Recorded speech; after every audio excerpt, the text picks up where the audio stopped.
एक सुंदर सी कन्या अनामिका कॉलेज में अपना ग्रेजुएशन पूरा करती है।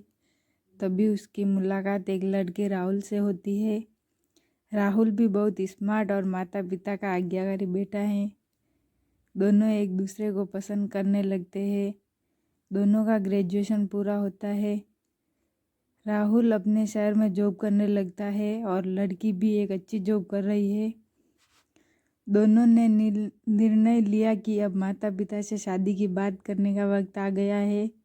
लेकिन परेशानी यह है कि दोनों की कास्ट अलग अलग है। अनामिका ब्राह्मण है और राहुल राजपूत।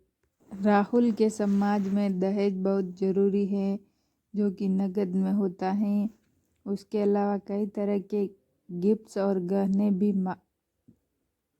मांग की जाती है।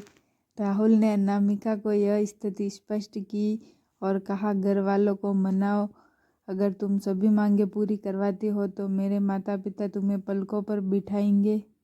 अनामिका ने अपने माता पिता से यह बात कही। अनामिका के माता पिता को यह बात पसंद नहीं थी, पर अनामिका की जिद थी कि अगर मुझे दहेज दोगे तो मेरी इज्जत बढ़ेगी। अनामिका के माता पिता सक्षम भी थे, बिना मांगे भी अनामिका को बहुत कुछ दे, पर उन्हें इस तरह दहेज की मांग करने वाले लोग पसंद नहीं आ रहे थे। लेकिन माता पिता अनामिका की खुशी चाहते थे।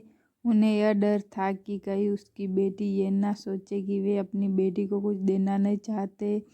इसीलिए उन्होंने सभी शर्तें मानी। शादी में राहुल को कार, फ्लैट, फर्नीचर के साथ 50 लाख नकद दिए गए। साथ ही अनामिका को गहने भी दिए गए और सभी रिश्तेदारों को गिफ्ट्स और कपड़े भी दिए। शादी बहुत धूमधाम से की गई, कोई कमी नहीं छोड़ी गई। अनामिका को मन ही मन यह गुमान था कि कास्ट अलग होने के बावजूद माता पिता ने उसकी शादी ससुराल के हिसाब से की है। अनामिका को विश्वास था कि उसे बेटी बनाकर रखा जाएगा। उसे वही प्यार दिया जाएगा जो उसके माता पिता ने दिया, क्योंकि उसने अपने ससुराल का मान रखा है। अनामिका ने अपने घर से ससुराल विदा ली। ब्राह्मण कन्या राजपूत घर की बहू बनी। ससुराल में बहुत ज़्यादा पर्दा प्रथा, बहू को मनचाहा खाने तक की स्वतंत्रता नहीं थी। कितनी भी भूख क्यों न हो, घर की बहू सबके खाने के बाद ही खाएगी। यहाँ तक कि उसे घर के पुरुषों के सामने बैठने तक की इजाज़त नहीं थी। अनामिका ने इस बार पर ऐतराज़ दिखाया, पर उसकी किसी ने ना सुनी। राहुल ने भी यह बोलकर मुंह फेर लिया कि यह तो परंपरा है। अनामिका को जो गुमान था वो धरा से धरा रह गया। उसे अपने माता पिता की बात याद आई। जब उन्होंने समझाया था तो वह उनसे बहुत लड़ी थी। उसने ससुराल में बात करने का, अनामिका ने अपने सास, ससुर और पति से बात की, लेकिन उन्होंने नहीं सुनी और उसे बहुत बेरहमी से पीटा गया। अनामिका ने कभी ऐसा व्यवहार नहीं देखा था। जिस लाए हुए दहेज पर घमंड था वह चूर चूर हो गया था। अनामिका को माता पिता से बात करने भी शर्म महसूस हो रही थी और इसी में एक दिन अनामिका ने अपने आप को ख़त्म कर दिया। माता पिता को जब यह पता चला तो उन्हें अपनी गलती का एहसास हुआ कि वक्त रहते समझा होता तो बेटी साथ होती। जो लोग दहेज पर बेटे की शादी करते हैं उनकी सोच हर तरफ से छोटी होती है।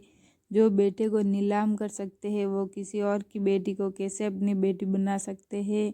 दहेज कभी खुशियों की चाबी नहीं बन सकता। यह बात सभी को समझानी होगी। इस दहेज प्रथा की कहानी में आपने पढ़ा होगा कि माता पिता ही नहीं, लड़की की सोच भी दहेज को सपोर्ट कर रही थी। कई बार लड़कियों को दहेज का गुमान हो जाता है, पर जो लोग लोभी होते हैं वो कभी अच्छे नहीं हो सकते। यह बात सबको समझने की ज़रूरत है। कहानियाँ जीवन में बहुत मायने रखती है। कई बार बड़ी से बड़ी डिग्री भी ज्ञान नहीं देती और एक छोटी सी कहानी जीवन बदल देती है। शिक्षाप्रद कहानी को आधार बनाकर अपने बच्चों को जीवन का अच्छा ज्ञान दे। इससे भी मज़ेदार कहानी सुनने के लिए चैनल को सब्सक्राइब करें।